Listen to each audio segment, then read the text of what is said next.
नमस्कार मित्रों, आप सभी का हमारे YouTube चैनल में हार्दिक स्वागत है।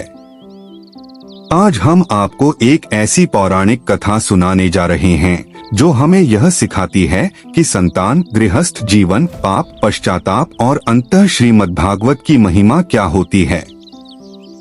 यह कथा केवल एक कहानी नहीं है, बल्कि जीवन को सही दिशा देने वाला दिव्य संदेश है।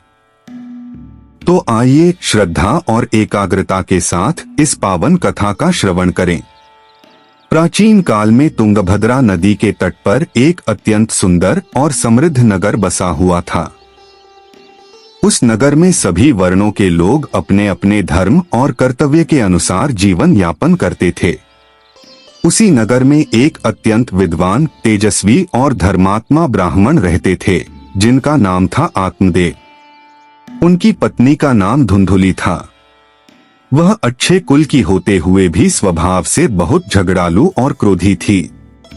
आत्मदेव और धुंधुली के पास धन, वैभव और सभी सुख सुविधाएं थीं, लेकिन उनके जीवन में एक बहुत बड़ा दुख था, उनकी कोई संतान नहीं थी। संतान प्राप्ति के लिए दोनों ने वर्षों तक व्रत रखे, यज्ञ, हवन और दान पुण्य किए, लेकिन फिर भी उन्हें संतान का सुख प्राप्त नहीं हुआ। धीरे धीरे आत्मदेव अत्यंत दुखी रहने लगे। एक दिन वे सब कुछ छोड़कर वन की ओर निकल पड़े। मार्ग में उन्हें एक तालाब के पास एक सन्यासी महात्मा मिले। आत्मदेव ने उन्हें प्रणाम किया। महात्मा ने कहा, ब्राह्मण देव, आप बहुत चिंतित प्रतीत होते हैं, कारण बताइए। आत्मदेव ने कहा, महाराज, मेरे पास सब कुछ है पर संतान नहीं है।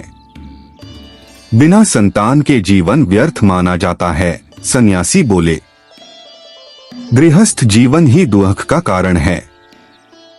सच्चा सुख तो केवल वैराग्य और संन्यास में है, लेकिन आत्मदेव संतान की इच्छा से मुक्त नहीं हो पाए।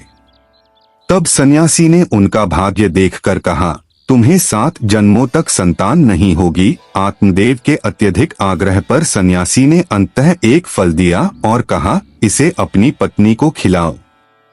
यदि वह 1 वर्ष तक क्रोध त्याग कर भक्ति में लीन रहे तो तुम्हें एक सद्गुणी पुत्र प्राप्त होगा। धुंधुली को यह बात पसंद नहीं आई और उसने फल को गाय को खिला दिया और अपनी बहन से षड्यंत्र करके उसकी संतान को अपना पुत्र घोषित कर दिया।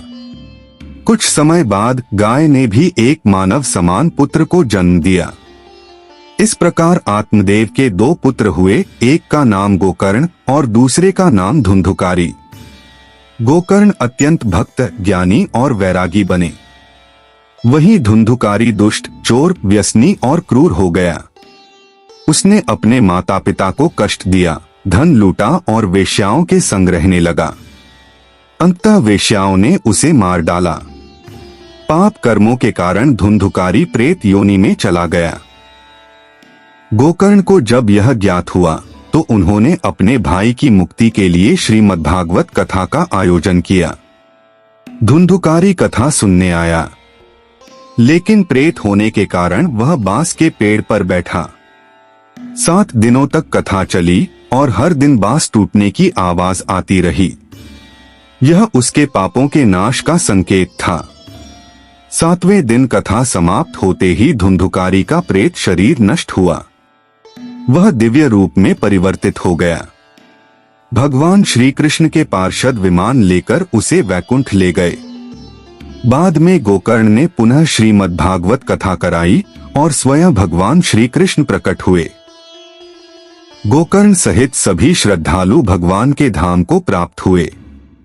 इस प्रकार मित्रों, श्रीमद्भागवत का श्रवण सबसे बड़े से बड़े पापी को भी मोक्ष दिला सकता है।